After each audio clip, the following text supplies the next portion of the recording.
What's going on, everyone? Yankee Cowboy back for another video. This video is long overdue. I've been getting a lot of DMs, a lot of emails, a lot of personal messages, comments. The video's got almost 50,000 views already. I did a video on shooter lube and did that about 2 years ago. So this is going to be my final verdict, so to speak, of what I think of it. I have been using it for 2 years. I am using it exclusively. I was using, as everybody else did probably in the beginning, Hoppies. Didn't really care for it, and then I switched over to Ballistol. That Ballistol is good, but it stinks. It's not eco-friendly and all that stuff, and you know it's still kind of a little bit of a solvent. So the smell was the main thing with Ballistol. I mean, I still use it on tools and stuff for lubrication, knives. I'll use it on that. I did switch to Frog Lube, and this is the biggest comparison because shooter lube kind of compares to Frog Lube to a degree on certain things, and we'll get into that in a minute. However, it's totally different as far as its properties and temperature. Frog Lube would gum up in the cold, and that's what I want to see with the shooter lube if it did the same thing, because it's kind of got the same principles where Frog Lube you'd have to heat the metal up so the pores opened up and it would absorb the lubrication.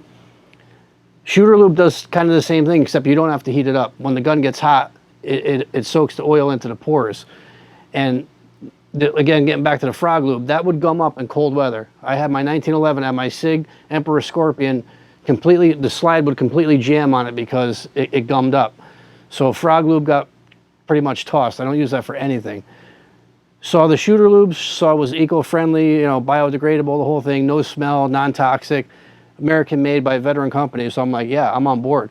So, excuse me, I ordered it, got my bottles of it, tried it out.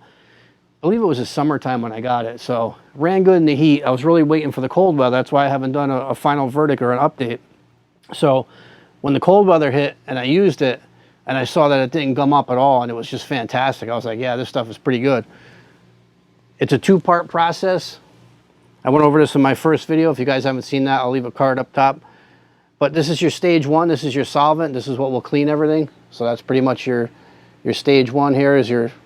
You'll spray on all your parts, wipe it off, and it'll be good. Now the next part is the oil.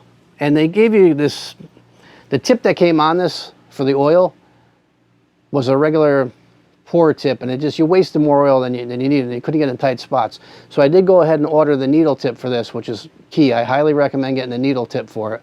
You can get in all those nice little spots on your rails and little intricate parts of your safeties on 1911s. So definitely with the second part of the oil, I definitely went with the needle tip adapter. Ordered that from Shooter Lube. Also got a patch for my bag, and then they throw you stickers in when you have a shirt as well.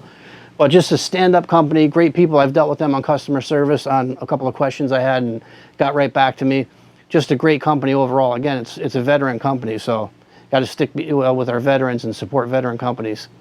As of late, I've been running my P365XL exclusively, so this is all taken care of in Shooter Lube. This is in a McKinney holster in black multicam. So I'll take this out, I'll take the mag out, we'll make safe. Firearm is safe.